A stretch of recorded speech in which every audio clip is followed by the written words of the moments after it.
Hello students, आज के इस वीडियो लेक्चर में हम चैप्टर नंबर 5 सब्सिडियरी बुक का जो नेक्स्ट हमें जो डबल कॉलम का हम जो सीखने वाले हैं 2 कॉलम वाला कैश बुक, तो उसका पहले हम थियोरी एक्सप्लेनेशन को समझेंगे। तो इसका एक्सप्लेनेशन स्टार्ट करने से पहले मैं आपसे रिक्वेस्ट करूंगी कि अगर अभी तक आपने चैनल को सब्सक्राइब नहीं किया तो चैनल को सब्सक्राइब कीजिए एंड बेल आइकन बटन को प्रेस कीजिए ताकि आपको लेटेस्ट वीडियो के नोटिफिकेशंस मिलते रहें। एंड चैनल लिंक अपने फ्रेंड्स के साथ शेयर करना मत भूलिएगा, वीडियो को जरूर से लाइक कीजिएगा। नाउ यहाँ पर 2 कॉलम कैश बुक, इसका मतलब क्या होता है? 2 कॉलम मतलब हम कैश बुक में 2 कॉलम बनाएंगे। एक बनाएंगे कैश बुक विथ कैश का और दूसरा cash book with bank column का। तो हमें 2 कॉलम बनाना है यहाँ पे, कैश एंड बैंक का कॉलम।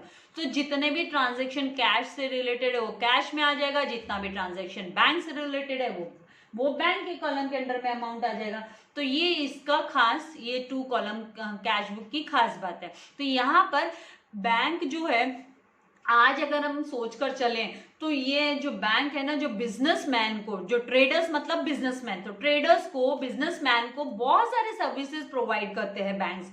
बहुत ही इंपॉर्टेंट रोल है बैंक का बिजनेस ऑर्गेनाइजेशंस के लिए, बहुत ही इंपॉर्टेंट उसका कंट्रीब्यूशन रोल है। तो इट एक्सेप्ट्स डिपॉजिट, ये क्या क्या करता है? तो इसका जो प्राइमरी इसका ये है कि वो डिपॉजिट्स को एक्सेप्ट करता है कस्टमर से, एंड फिर है ना विड्रॉवल्स को फैसिलिटी भी अलाउ करता है। तो ये हम लोग इकोनॉमिक्स में ऑलरेडी मनी चैप्टर में स्टडी कर चुके हैं कि बैंक है ना, क्या उसके फंक्शंस क्या है बैंक के। तो बैंक है ना एक्सेप्ट करता है डिपॉजिट्स एंड है ना अलाउ करता है पैसा विड्रॉ करने के लिए वे ऑफ कैश, या तो रोकड़ा विड्रॉ कर लो बैंक खाते से, या चेक के थ्रू आप विड्रॉ कर लो, मतलब चेक दे दो किसी को, या आप नेट बैंकिंग के थ्रू ट्रांजेक्शन कर लो। तो ये बैंक है ना, बैंक का ये काम है, ये बैंक के फंक्शंस है। तो यहाँ पर in addition to this bank और कौन से प्रोवाइड करती है, फंक्शंस प्रोवाइड करती है? तो जैसे कि पेमेंट बाय चेक, चेक के थ्रू पेमेंट एंड ड्राफ्ट के थ्रू पेमेंट अलाउ करती है bank. Then loan facility allow करती है बैंक, लोन देने की फैसिलिटी। कैश क्रेडिट अलाउ करती है बैंक, ये शॉर्ट टर्म लोन फैसिलिटी हो गया। Then collection of cheques, cheque को कलेक्ट करना, and above all safety of cash, और रोकड़ा आपका सेफगार्ड करना। जो आप अपने बैंक खाते में डिपॉजिट करते हो तो उसको सेफगार्ड करने का, सेफ्टी का काम बैंक करती है। तो कितने सारे सर्विसेज प्रोवाइड करती है बैंक, राइट। मोर ओवर मतलब इससे और ज्यादा क्या करती है वह ना ट्रेडर, जब ट्रेडर को है ना हर एक बिजनेसमैन को, अगर बिजनेसमैन को अपना करंट अकाउंट ओपन करना ना, तो उसकी फैसिलिटी भी बैंक प्रोवाइड करती है। बिजनेसमैन के लिए रहता है ये अकाउंट, करंट अकाउंट ओपन करने वाली facility only and only for businessman के लिए होता है, ये है ना, सर्विसमैन के लिए नहीं होता है, ये नॉर्मल किसी भी पर्सन के लिए नहीं, ये बिजनेसमैन के लिए होता है। तो करंट अकाउंट की फैसिलिटी बैंक अलाउड करती है। तो इस करंट अकाउंट की खास बात क्या होती है? तो उसके ऊपर है ना बैंक ओवरड्राफ्ट की फैसिलिटी देती है। अब ये ओवरड्राफ्ट की फैसिलिटी इन शॉर्ट में आपको बता देती हूँ। मान लीजिए आपके है ना बिजनेस के खाते में, मतलब आपके करंट अकाउंट में 10,000 रुपये है, लेकिन आपने 15,000 का चेक है ना अपने सप्लायर को दे दिया कि ले भाई 15,000 का माल खरीदा है, ये लो 15,000 का चेक।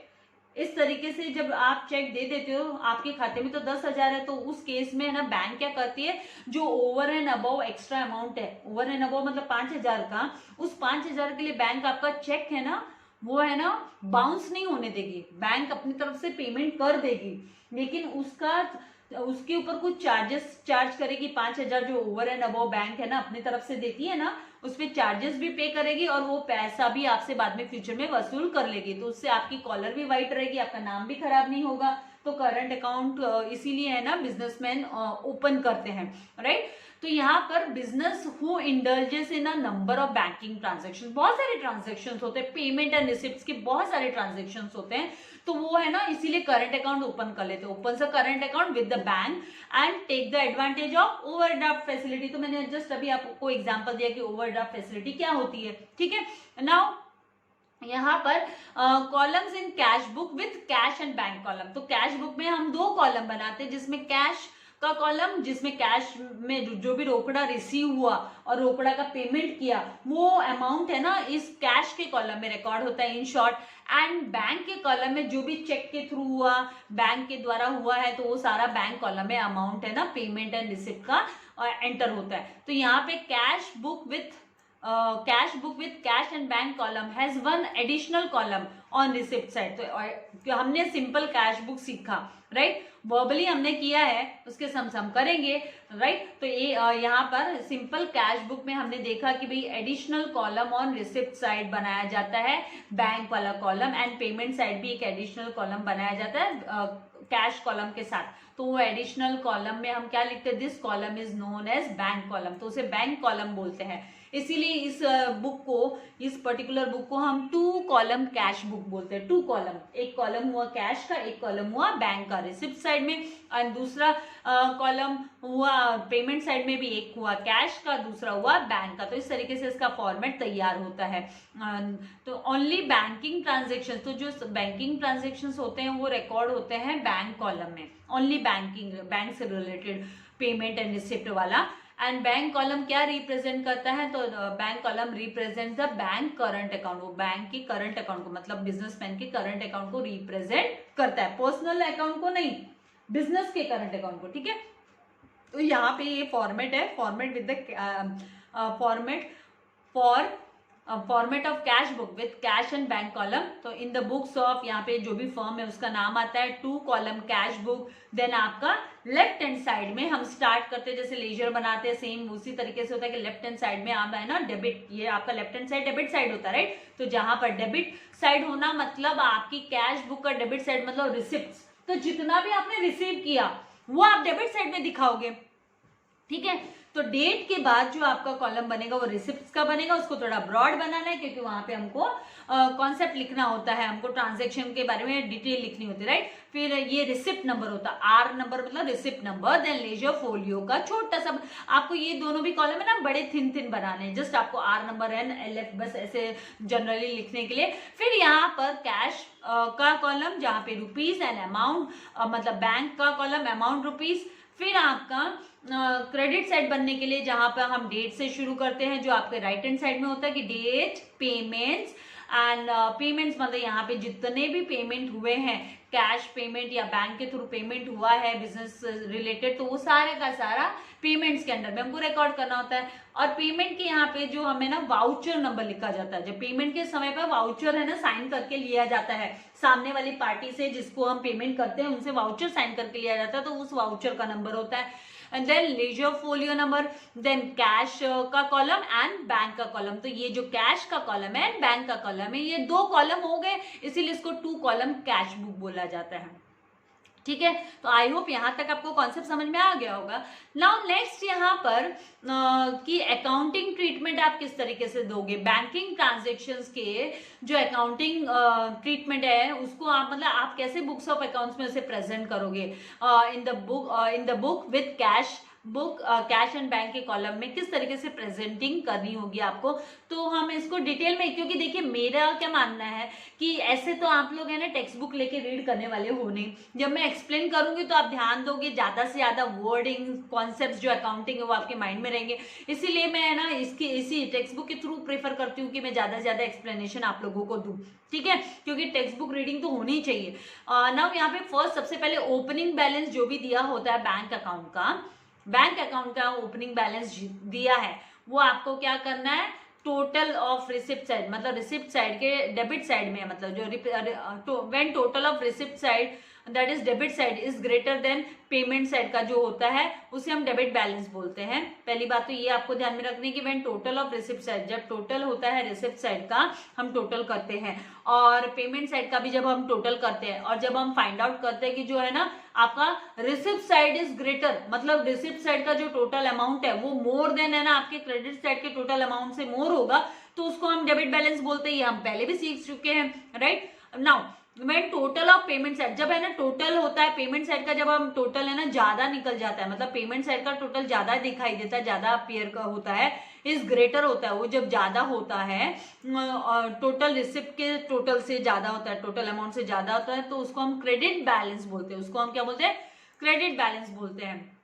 और जैसे कि हमको पता है कि जो बैंक अकाउंट होता है इज अ पर्सनल अकाउंट, ये पर्सनल अकाउंट मतलब ये बिजनेस का पर्सनल अकाउंट हो गया ना। अभी आप बोलोगे, मैं थोड़ी देर पहले आप बोले कि पर्सनल, अरे मैं पर्सनल आपका सेविंग अकाउंट की बात नहीं कर रही हूँ, मैं बिजनेस के अकाउंट की बात कर रही हूँ कि जो करंट अकाउंट आपका है, बिजनेस का अकाउंट है, वो बिजनेस का पर्सनल अकाउंट हो गया। तो उसमें हमें ना इट कैन हैव, तो ये जो बैंक अकाउंट, हम इस वक्त बैंक अकाउंट की बात करें तो ये है ना आपका डेबिट बैलेंस भी हो सकता है, क्रेडिट बैलेंस भी हो सकता है। डेबिट और क्रेडिट कोई भी बैलेंस हो सकता है, इसका मतलब डेबिट साइड मोर हो सकता है या क्रेडिट साइड आपका मोर हो सकता है। तो यहाँ पर अगर क्रेडिट बैलेंस आपका मतलब आपका पेमेंट साइड का टोटल ज्यादा होगा आपके रिसिप्ट साइड के टोटल से, तो इसका मतलब है ना बैंक ओवरड्राफ्ट क्रिएट हो गया। तो इसका मतलब आपके बैंक अकाउंट में क्या हो गया, बैंक बैलेंस में जो credit balance in the bank account का मतलब आपका बैंक ओडी क्रिएट हो गया, आपका बैंक ओवरड्राफ्ट क्रिएट हो गया। तो ये एक तरीके से शॉर्ट लोन टाइप ही हो गया, ठीक है। तो इसे बैंक ओवरड्राफ्ट बोला जाता है। आई होप यहाँ तक आपको कॉन्सेप्ट क्लियर हो गया है। नाउ नेक्स्ट यहाँ पर देखिए कि व्हेन डेबिट बैलेंस, जब है ना debit balance of bank account is given, जब डेबिट बैलेंस दिया होता है आपको बैंक अकाउंट का, तो फिर आपको है ना डेबिट साइड में ये जो हमने है ना, ये डेबिट साइड मतलब ये रिसिप्ट साइड, यहाँ पे हम to balance brought down and है ना बैंक के कॉलम के अंडर में हम अमाउंट लिख देंगे जब आपको डेबिट बैलेंस दिया होता है। तो when debit balance of the bank account is given it will appear on the, तो फिर हमको दिखाना है, इसको प्रेजेंट करना है रिसिप्ट साइड में, कैश बुक के रिसिप्ट साइड में बैंक के कॉलम के अंडर में हम टू बैलेंस ब्रॉट डाउन लिखेंगे और बैंक के कॉलम के अंडर में हम अमाउंट लिखेंगे। रिसिप्ट के यहाँ पे तो हमको टू बैलेंस ब्रॉट डाउन लिखना होगा और बैंक के कॉलम के अंडर में हमको अमाउंट लिखना होगा, ठीक है। सेकेंड थिंग इससे रिलेटेड कि अगर आपका क्रेडिट बैलेंस दिखाई दे रहा है, क्योंकि ये बहुत इंपॉर्टेंट चीज है जो आपको समझने की जरूरत है कि when credit balance of bank account is given, जब आपको क्रेडिट बैलेंस दिया होता है बैंक अकाउंट का, तो फिर वो है ना मतलब आपका ओवरड्राफ्ट क्रिएट हो गया, that is overdraft in bank account. मतलब आपके खाते में उतना पैसा नहीं था लेकिन उससे ज्यादा विड्रॉ हो गया है, उससे ज्यादा विड्रॉ हो गया है, मतलब बैंक ने आपके बिहाफ में एक्स्ट्रा जो है ओवर एंड अबव जो भी है वो बैंक ने एक तरीके से आपको शॉर्ट टर्म लोन दे दिया है। ये फिर से मैं आप लोगों को रिपीट कर रही हूँ, ये आप लोगों के लिए काफी समझने वाली बात है। ओके, इज गिवन, तो बैंक अकाउंट मतलब आपको लोन मिल गया है बैंक से ऑटोमेटिकली, शॉर्ट टर्म लोन, क्योंकि आप करंट अकाउंट होल्डर हो, आप बिजनेसमैन हो, आपने करंट अकाउंट ओपन किया तो आपको ओडी की फैसिलिटी मिली है। नाउ यहाँ पे credit balance of bank is known as overdraft, तो उसको हम ओवरड्राफ्ट बोलते हैं।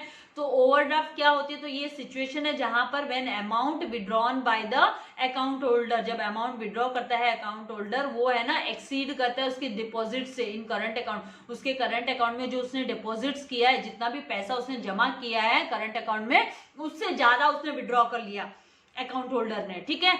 मतलब तो यहाँ पर it is a short term loan, तो ये शॉर्ट टर्म लोन हो गया। तो कभी भी आपको कोई पूछेगा भाई बैंक ओवरड्राफ्ट क्या है, तो आप बोल सकते हो स्ट्रेट अवे इमीडिएटली कि ये शॉर्ट टर्म लोन होता है जो कि बैंक प्रोवाइड करती है बिजनेसमैन को उसके करंट अकाउंट की वजह से, ठीक है। तो given by bank to current account holders, तो ये करंट अकाउंट होल्डर्स को दिया जाता है।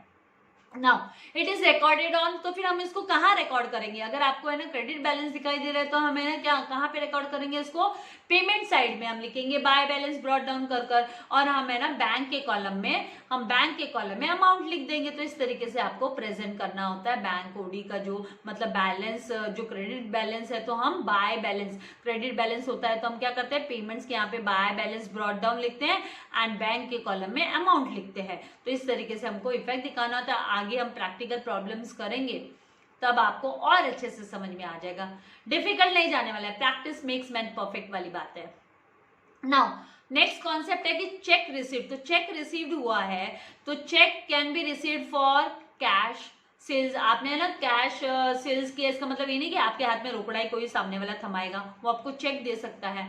आपने कोई कमीशन रिसीव किया है तो उसके लिए आपको चेक मिल सकता है। आपको डिविडेंड रिसीव हुआ है, कंपनीज ने आपको इन्वेस्टमेंट पे शेयर्स में इन्वेस्टमेंट किया हुआ है, आपने आप इक्विटी शेयर होल्डर हो, इक्विटी शेयर होल्डर्स को डिविडेंड मिलता है, इसलिए आपको डिविडेंड रिसीव हुआ तो वो चेक आपको चेक दे दिया उन्होंने। ठीक है। फिर इंटरेस्ट, जिसे ना डिविडेंड वारंट बोला जाता है, एक्चुअली वो चेक की तरह ही होता है। देन इंटरेस्ट आपको रिसीव हुआ है तो उसके लिए आपको चेक मिल गया। और settlement of accounts bye debtors, या फिर डेटर्स है ना आपको है ना चेक दे देते हैं अपने अकाउंट्स को सेटल करने के लिए, ठीक है। तो यहाँ पर आपको क्रॉस चेक रिसीव्ड, मतलब आपको क्रॉस चेक रिसीव हुआ, तो when cross cheque is received, तो क्रॉस चेक में क्या होता है, आप जिसको देते हो उसी के खाते में पैसा जाएगा। Is recorded on the receipt side, तो हमें ना रिसिप्ट साइड में दिखाते हैं, क्योंकि रिसीव हुआ है, ये रिसीव्ड वर्ड है ना, ये रिसीव्ड वर्ड बहुत काम का है। जब भी रिसीव्ड वर्ड आता है, पेड वर्ड आता है, ये वर्ड आते ही आपको समझ जाना है, रिसीव्ड मतलब रिसिप्ट साइड, पेड मतलब payment side, straight away clear cut, मतलब रिसिप्ट मतलब आपका बैंक बैलेंस इंक्रीज हो गया, एंड पेड वर्ड आ गया तो मतलब आपका बैंक बैलेंस डिक्रीज हो गया, इसका मतलब पेमेंट साइड में दिखाना है आपको। तो यहाँ पर when cross cheque is received it is recorded on receipt side of the cash book, cash book में रिसिप्ट साइड में हम दिखाते हैं, एंड बैंक कॉलम के यहाँ पे हम लिखते हैं। मान लो आपके सेल्स के, आपको सेल्स की वजह से मिला है तो 2 सेल्स लिखते हो। आपने अगर आपने कोई मतलब कोई एसेट बेचा है तो उसके लिए आप 2 एसेट लिख सकते हो। अगर आपको कोई इनकम रिसीव है तो 2 इनकम, अगर आपको डिविडेंड रिसीव हुआ है तो 2 डिविडेंड, आपको कमीशन रिसीव हुआ है तो 2 कमीशन, इस तरीके से लिखा जाता है। तो इसके लिए जर्नल एंट्री क्या बनती है, तो ऑब्वियसली जर्नल एंट्री होगी bank account debit, bank account debit to sales account, या एसेट, इनकम, डेटर्स, जो भी मतलब रिसिप्ट हुआ है जिस भी कारण से, जिस भी बिहाफ की वजह से आपको रिसीव हुआ है, तो वो आपको रिप्रेजेंटेटिव अकाउंट का आपको नाम लिखना होता है।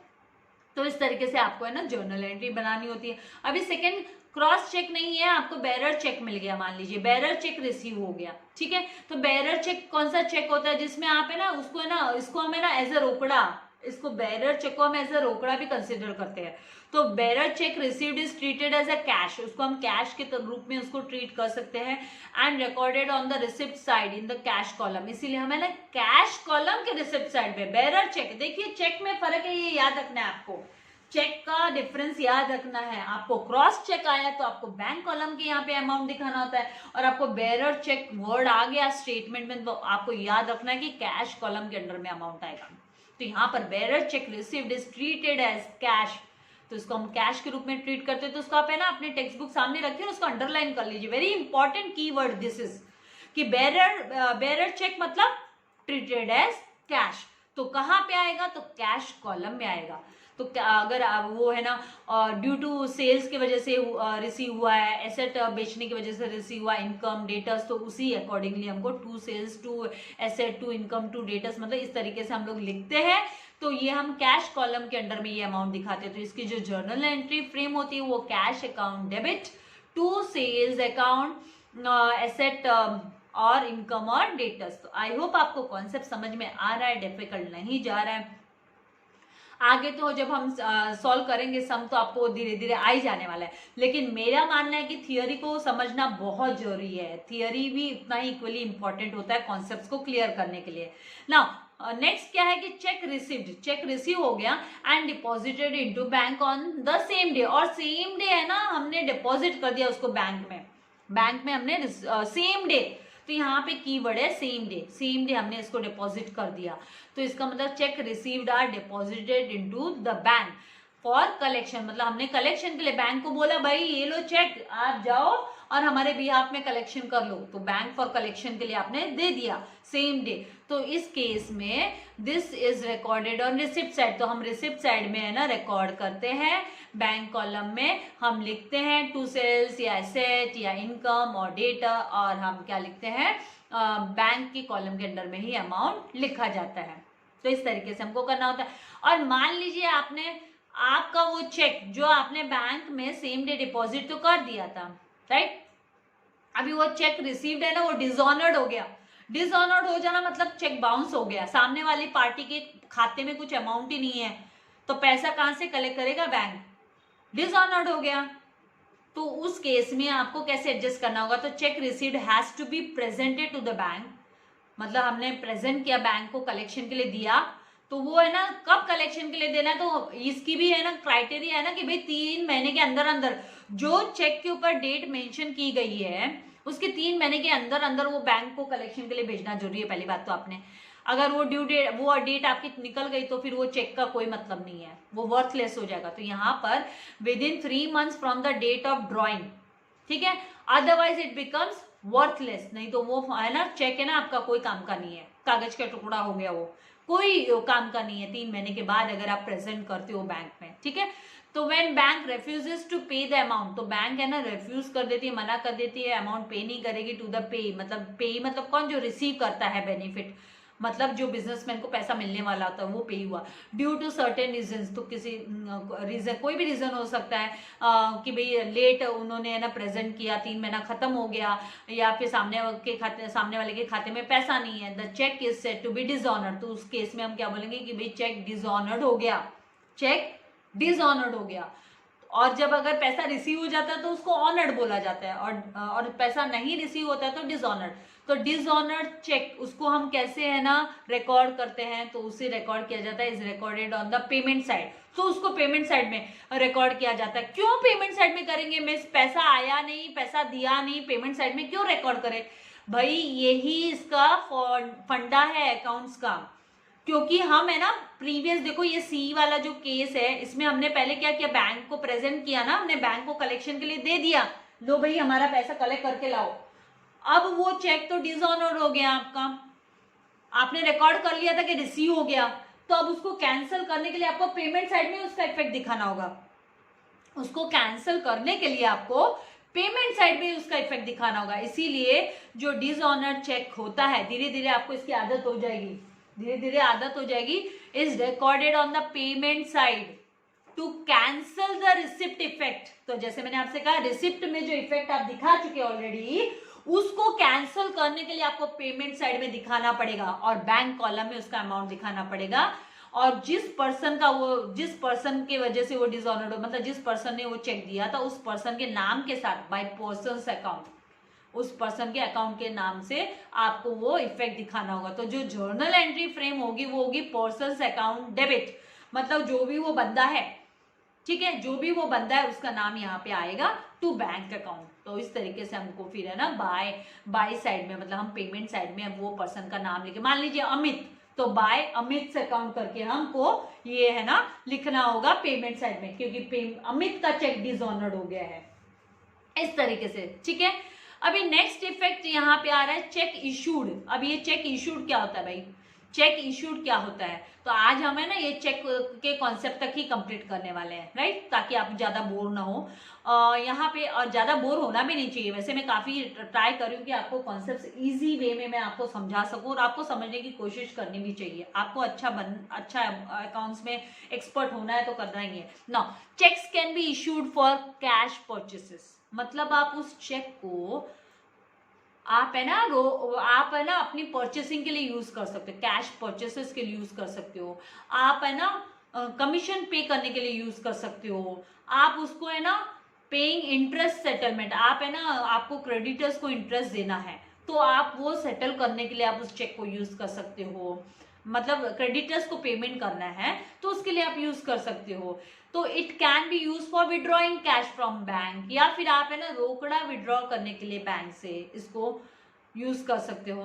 तो इट इज रिकॉर्डेड ऑन, इसीलिए इसको हम रिकॉर्ड करते हैं payment side in the bank column. तो बैंक कॉलम के अगर वो चेक इशूड कर दिया आपने, सेम चेक किसी और को दे दिया, इशूड कर दिया, तो ये बेरर चेक के केस में हो सकता है खाली, ये ना इसमें अकाउंट पे ही चेक के में नहीं हो सकता। तो आपने इशूड कर दिया तो उस केस में आपने अगर परचेसिंग के लिए किया तो बाय परचेसेस करके लिखोगे आप, आपने कोई एक्सपेंसेस का पेमेंट किया तो बाय एक्सपेंसेस अकाउंट करके, या आपने कोई एसेट खरीदा है तो बाय एसेट्स अकाउंट। मान लो फर्नीचर खरीदा, आपको किसी ने चेक दिया 50,000 का आपके डेटर ने, और आपने ना उस 50,000 के लिए ना आपने एसेट खरीद लिया, आपने फर्नीचर खरीद लिया, आपने लैपटॉप खरीद लिया, तो आप बाय लैपटॉप अकाउंट, मतलब आप पेमेंट साइड में दिखाओगे उसको बाय क्रेडिटर्स अकाउंट। तो ये जो जर्नल एंट्री फ्रेम होती है इसकी, तो वो purchases account, expenses account, assets account, creditors account, debit to bank account, इस तरीके से हमको दिखानी होती है। तो बैंक मतलब हम है ना जो कैश कॉलम बनाएंगे 2 कॉलम कैश बुक, तो उसमें हम है ना क्रेडिट साइड में हम उसको लिखेंगे बाय परचेसेस या बाय एक्सपेंसेस या बाय एसेट्स या बाय क्रेडिटर्स अकाउंट, इस तरीके से। नाउ अब क्या, अगर आपने जो चेक इश्यू किया था, मतलब आपने जो चेक दे दिया, आपने चेक इश्यू किया, यहाँ पे ये इशू बेरर चेक वाला आप फॉरवर्ड कर सकते हो, लेकिन इसके साथ आपका है ना ये इशूड, मतलब आपने खुद का चेक अगर दिया है उसके बारे में भी हम बात करें। ये इशूड, आपने चेक इशू किया सामने वाले बंदे को, आपको ये इशूड से ये कॉन्सेप्ट ज्यादा याद रखना है कि भाई बिजनेसमैन ने अपना चेक है ना दिया है, बिजनेसमैन ने अपनी तरफ से चेक दिया है, तो वो चेक है ना अगर इशूड किया है आपने चेक, लेकिन वो चेक आपका डिसऑनर्ड हो गया, मतलब आपके खाते में पैसा नहीं और वो डिसऑनर्ड हो गया, बैंक ने आपको ओडी नहीं दी, वो डिसऑनर्ड हो गया आपका चेक, तो उस केस में फिर आपको उसका इफेक्ट है ना कैंसिल करना होगा ना, इसीलिए आप क्या करोगे उसको डेबिट साइड में, मतलब आपके बैंक बैलेंस में तो कुछ डिक्रीज हुआ ही नहीं, कुछ बैलेंस गया ही नहीं है, राइट। तो आपको है ना डेबिट साइड में, आपको रिसिप्ट साइड में उस बंदे का नाम लिखना होगा, जिसके नाम पे आपने जिसको चेक दिया था उस बंदे का आपको नाम लिखना होगा। तो मान लीजिए यहाँ पे एग्जांपल आपने रवि को दिया, चेक इश्यू किया रवि को, तो आप 2 रवीज अकाउंट करके रिसिप्ट साइड में उसका इफेक्ट कैंसिल करने के लिए, क्रेडिट साइड में जो आपने इफेक्ट दिखा दिया था कि भाई पेमेंट कर दिया, तो उसका इफेक्ट आपको कैंसिल करने के लिए यहाँ पे 2 रवीज अकाउंट करके दिखाना होगा। तो यहाँ पे जो जर्नल एंट्री फ्रेम होती है, चेक इशूड किया है उसमें डिसऑनर्ड हो गया चेक, तो वो बैंक अकाउंट डेबिट 2 पर्सन मतलब वो बंदे का नाम, ठीक है, 2 रवीज अकाउंट, 2 शाम्स अकाउंट, जो भी मतलब जिसके भी नाम पे चेक दिया था। नाउ यहाँ पर नेक्स्ट यहाँ पर कि cash withdrawn from bank for personal use, अगर पर्सनल यूज के लिए आपने रोकड़ा निकाल लिया बैंक से, आपको तो पता है पर्सनल यूज वर्ड आते ही आपको बराबर ध्यान में आता है कि ड्रॉइंग्स, ये आपकी ड्राइंग करने वाली ड्राइंग की बात नहीं कर रहे हम, राइट। ये ड्रॉइंग्स मतलब आपने बैंक से विड्रॉ कर लिया पैसा, रोकड़ा, अपने घरेलू निजी काम के लिए, अपने हाउस होल्ड काम के लिए, घरेलू काम के लिए, पर्सनल इसके लिए, तो इस केस में this will appear on payment side. तो आपको पेमेंट साइड में दिखाना होगा क्या, ड्रॉइंग्स करके दिखाना होगा, बैंक कॉलम में क्या दिखाना होगा, by drawings account, by drawings account. तो इसकी जर्नल एंट्री भी आपको पता होना चाहिए कि drawings account debit to bank, इसका मतलब। लेकिन आपको अभी है ना इसमें मैं आपको बड़े इजी से ट्रिक बताने वाले कि भाई कैसे क्विकली आप पेमेंट साइड में दिखाओ, रिसिप्ट साइड में दिखाओ। पेमेंट वर्ड मतलब पेमेंट साइड, पेड वर्ड आया payment side, personal withdrawal payment side. तो इस तरीके से मैं आपको जब सम्स कराऊंगी तो और इजी लगेगा, आपको डिफिकल्ट नहीं लगने वाला है। इसकी जो जर्नल एंट्री होगी वो होगी drawings account debit to bank account. तो इस तरीके से आपको करना होगा। तो आई होप आपको इतना जो कॉन्सेप्ट है सेकंड पॉइंट तक का वो आपको समझ में आ गया होगा। आगे काफी कुछ है, आगे का मैं आपको नेक्स्ट वीडियो लेक्चर में मैं एक्सप्लेन करूंगी, पॉइंट नंबर 3, पॉइंट नंबर 4। तो मैं पहले आपका ये जो कॉन्सेप्ट है वो क्लियर करने के बाद ही हमें ना सम सॉल्व करने के लिए जाने वाले हैं, राइट। तो आपको क्या करना है, ज़्यादा से ज़्यादा लोगों के साथ, अपने फ्रेंड्स के साथ आपको चैनल लिंक शेयर करना है। Thank you very much, God bless you all dear students.